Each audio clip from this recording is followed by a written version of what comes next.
Hi hello and welcome. இது உங்கள் அபிமான ஸ்ரீபாலா. நான் சமைக்கிறது உங்கள் எல்லாருக்கும் பிடிச்சிருக்குன்னு நினைக்கிறேன். பிடிச்சிருந்தா லைக், ஷேர், கமெண்ட் பண்ணுங்கள், சப்ஸ்கிரைப் பண்ணுங்கள், பெல் ஐக்கனை மறக்காமல் ப்ரெஸ் பண்ணுங்கள். Enjoy and happy cooking. வணக்கம், எல்லாம் நல்லா இருக்கீங்கன்னு நினைக்கிறேன். இன்றைக்கி நம்ம ஒரு ஆசம் ரெசிபி பண்ண போகிறோம். ஒரு மக் கேக் பண்ண போகிறோம். அது கொக்கோ பவுடரும் சாக்கோ சிப்ஸ் வச்சுட்டு ரொம்ப சிம்பிளான ரெசிபி. வாங்க பார்க்கலாம். மக் கேக் செய்ய தேவையான பொருட்கள் இங்கே எழுதியிருக்கேன். இது ஒரு மக் கேக் பண்ணுறதுக்கான இன்க்ரீடியன்ட்ஸ். நீங்கள் இப்போ 2-3 பண்ணணும். இது அப்படியே டபுளோ ட்ரிப்பிளோ பண்ணிக்கணும். அது கரெக்டாக நோட் பண்ணிங்க. இது ஒரு மக்கு கேக்குக்கான இன்க்ரீடியன்ட்ஸ். மக்கில் கேக் நல்லா இருக்குல்ல கேட்கவே. அது எப்படி பண்ணுறதுன்னு பார்க்கலாம். நான் ஒரு பவுல் எடுத்து முதல்ல மைதா, அடுத்தது ஒரு சிட்டிகை உப்பு, அடுத்தது பொடிச்ச சர்க்கரை. நீங்கள் சர்க்கரையை முன்னாடியே பிடிச்சி ரெடியாக வச்சுக்கணும்.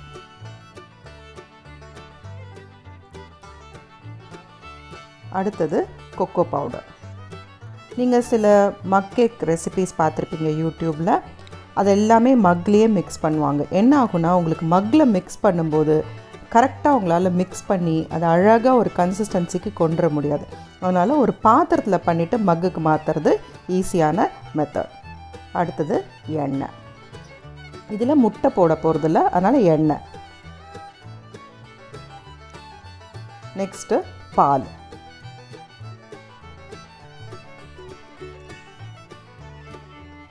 இதெல்லாம் நீங்கள் மக்கில் மிக்ஸ் பண்ணும்போது கொஞ்சம் கஷ்டமாக இருக்கும்.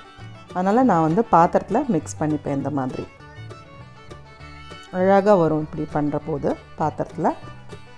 அடுத்தது பேக்கிங் பவுடர். மக்கை கொஞ்சம் எண்ணெயோ வெண்ணெயோ தடவி ரெடியாக நீங்கள் வச்சிட்டிங்கன்னா அது பேக் ஆன அப்புறமா அழகாக எடுக்கிறதுக்கு ஈஸியாக இருக்கும், ட்ரை ஆகாது. அதனால் அதுலேயும் எண்ணெய் தடவி வச்சுருங்க. ஈக்குவல் போர்ஷனுக்கு, அதாவது மக்கோட 3/4 பங்குக்கு நீங்கள் இந்த பீட் பண்ணியிருக்கிற கேக் சிரப்பை ஊற்றினீங்கன்னா போதும். கேக் மிக்சர்னு சொல்லலாம். அடுத்தது சாக்கோ சிப்ஸ், அப்புறம் இந்த ஸ்ப்ரிங்க்லர்ஸ். சாக்கோ சிப்ஸ் போட்டிங்கன்னா ரொம்ப நல்லாயிருக்கும். ஸ்ப்ரிங்க்லர்ஸ் என்ன உங்கள் வீட்டில் இருக்கோ நீங்கள் யூஸ் பண்ணலாம்.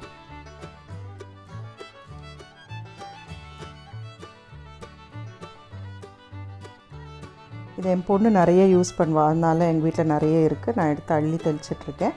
உங்களுக்கு சாக்கோ சிப்ஸ் மட்டும் போட்டிங்கன்னா கூட போதுமானது. அடுத்தது இப்போ மைக்ரோவேவில் வைக்க போகிறோம். ஒரு மைக்ரோவேவ் ஒரு மாதிரி. என்னோடய மைக்ரோவேவில் 3 நிமிஷத்துக்கு மீடியம் ஹீட்டில் நான் இதை வச்சு பேக் பண்ணுறேன். நீங்கள் உங்கள் மைக்ரோவேவ் தகுந்த மாதிரி மாற்றிக்கணும். ஏதாவது டவுட் இருந்ததுன்னா நீங்கள் எனக்கு மெசேஜ் பண்ணுங்கள். உங்களோட மைக்ரோவேவோட பிராண்டை மறக்காமல் சொல்லுங்கள். அப்போ எனக்கு உங்களோட சந்தேகத்தை தீர்க்கறதுக்கு ஈஸியாக இருக்கும். இப்போ சாக்லேட் சிரப் கொஞ்சம் மேலே ஊற்றுறோம். இது என்னென்னா ட்ரை ஆகாமல் நல்லா மாய்ஸ்டாக உங்களுக்கு கேக் சாப்பிடும்போது இருக்கும். இது ஆப்ஷனல், வேணுன்னா நீங்கள் ஆட் பண்ணிக்கலாம்.